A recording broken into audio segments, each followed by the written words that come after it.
He was the mastermind behind the Beach Boys' chart-topping success. Brian Wilson was one of the most influential composers in modern music.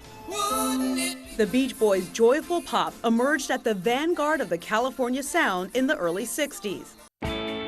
It was Wilson's creative genius that layered the band's 5 distinct voices into one perfect harmony. I would just describe it as ethereal and masculine and feminine put together. Wilson and the other Beach Boys rode their signature sound wave through a string of hits. Surfin' USA, I Get Around,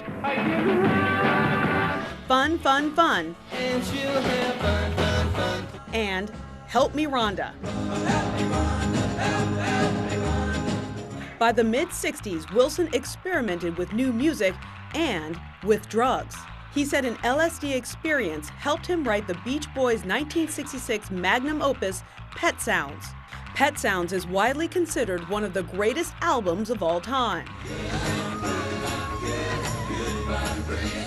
During its studio sessions, the Beach Boys recorded Good Vibrations, later released as a single. It became one of the most influential tracks in rock history.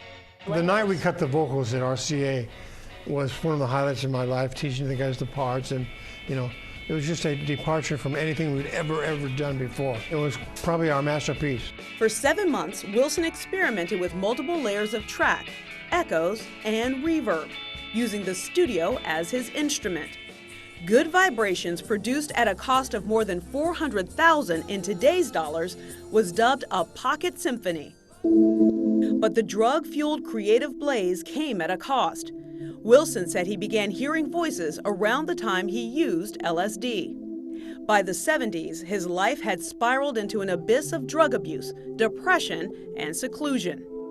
He disappeared from public view and fell under the sway of discredited psychologist Eugene Landy. The 2015 biopic Love and Mercy dramatized Wilson's decline, his struggles with Landy, and his redemption with the help of second wife Melinda. Wilson returned to the studio in the late 80s. He released over a dozen solo albums in the decades that followed. In 2012, he joined the Beach Boys for their 50-year reunion tour. 4 years later, they toured again to commemorate 50 years since Pet Sounds released. Brian Wilson, a musical master who faced personal discord and wrote enduring harmonies.